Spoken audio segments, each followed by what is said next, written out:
যুক্তরাষ্ট্রের সঙ্গে কূটনৈতিক টানাপোড়েন আর পাকিস্তানের প্রতি ট্রাম্প প্রশাসনের সদয় দৃষ্টিভঙ্গি, এ দুয়ের চাপে ভারত এখন নতুন কৌশলের পথে। চীনের সঙ্গে আবারও সম্পর্ক গড়ার ইঙ্গিত দিচ্ছে দিল্লি, এমন তথ্য উঠে এসেছে রয়টার্সের এক বিশেষ প্রতিবেদনে। মার্কিন প্রেসিডেন্ট ডোনাল্ড ট্রাম্পের সঙ্গে পাকিস্তানের সেনাপ্রধান আসিম মুনিরের হোয়াইট হাউজের মধ্যাহ্নভোজ ভারতকে দিয়েছে এক স্পষ্ট বার্তা। ওয়াশিংটন ঝুঁকে আছে পাকিস্তানের দিকেই। এই বৈঠকে ভারতের আপত্তি উপেক্ষিত হওয়ায় দিল্লি এখন চীনকে কৌশলগত বিকল্প হিসেবে বিবেচনা করছে।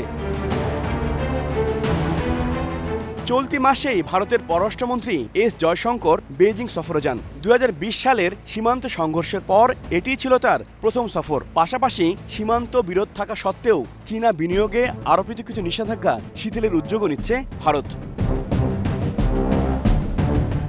এদিকে ট্রাম্প প্রশাসন পাকিস্তানকে আবারও সামরিক সহায়তা চালু করার আভাস দিয়েছে, যা নিয়ে একরকম উদ্বিগ্ন দিল্লি।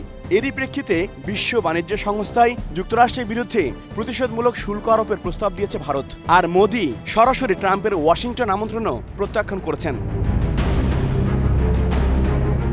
বিশেষজ্ঞরা বলছেন, ভারতের এই কৌশলগত ঘনিষ্ঠতা শুধু বেইজিং নয়, দক্ষিণ এশিয়ার অন্য প্রতিবেশীদের সম্পর্কেও নতুন বার্তা দিচ্ছে। যদিও দিল্লি এখনই যুক্তরাষ্ট্রের সঙ্গে সম্পর্ক ছিন্ন করতে চায় না, কিন্তু বিকল্প পথ খোঁজা এরই মধ্যে শুরু হয়ে গেছে।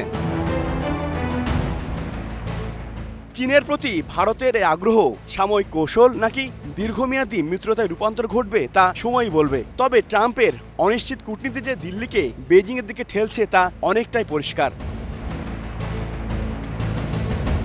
HROV, star news.